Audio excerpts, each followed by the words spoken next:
Winter 2009 was a turning point in my career. I was in the process of trying to get a publishing deal for my first book, Add More Ink to Your Life, A Hip Guide to Happiness. At this time, the recession had us in a headlock. Fear and uncertainty were at an all-time high. News anchors reported on the ever-growing unemployment rates, and nearly every industry was negatively affected. I remember sitting in my mother's kitchen telling my stepfather about my book concept. He tried his best to be as supportive as possible, but his fear of the recession was very strong. He responded, "This is a great concept, Gab, but don't forget that right now is a terrible time for the economy. It will be hard to sell a book."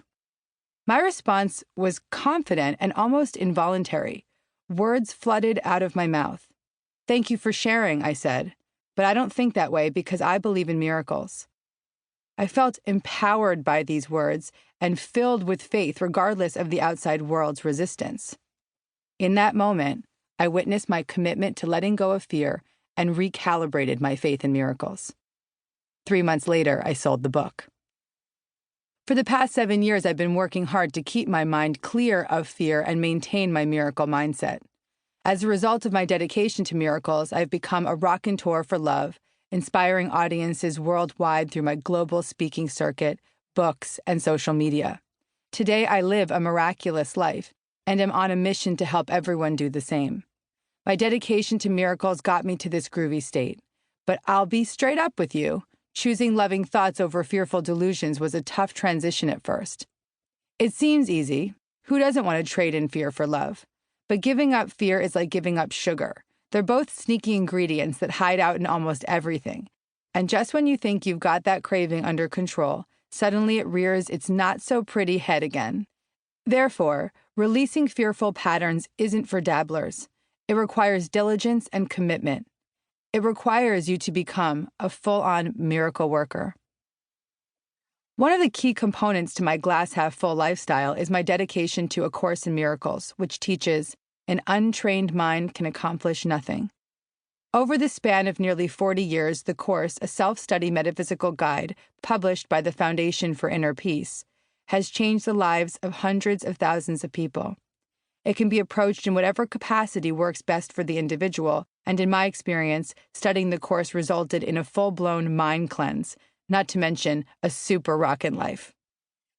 As a student of A Course in Miracles, I've learned that to find real happiness, we must be willing to look at our fears straight on. Throughout my practice, I was guided to examine all my fears and investigate their root cause. For instance, upon looking at my fearful patterns with food, such as binging and obsessing over the next meal, I could understand that my compulsive overeating was a reaction to my childhood anxiety I'd picked up at the dinner table. My mother was an overeater who turned to food to anesthetize her anxiety and her own deep-rooted fears. Her compulsive overeating affected me when she ate off my plate at dinner time. This seemingly minor experience created a lot of anxiety for me when it came to eating. Unconsciously, I took on my own fear around food.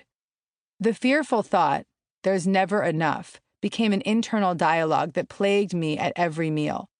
I'd overeat and speed through meals. I never tasted my food. I never even enjoyed it. I lived in this torturous cycle for years until I became willing to look at the fear underneath my behavior. Once I looked at my fear, I understood that it was based on the false belief that there was never enough. I spent decades in fear of not having enough to eat. I'd chosen to carry this limiting belief into my present and replay it in my day-to-day life. And that's the thing about limiting beliefs. They're just smoke and mirrors, a bit of mental sleight of hand that leads us in the wrong direction in life. Through my willingness, dedication to miracles, and infinite patience, I was guided to all the resources I needed for healing. In time, my food addiction lifted. Upon realizing that overeating wouldn't ever make me feel safe and complete, I recognized that nothing outside myself could fill me up. I learned that real happiness doesn't come from getting, but from giving. I accepted that true serenity and happiness come from a connection to love. Deep down, we all inherently want to love and be loved. When we fulfill our function, which is to truly love ourselves and share love with others, then true happiness sets in.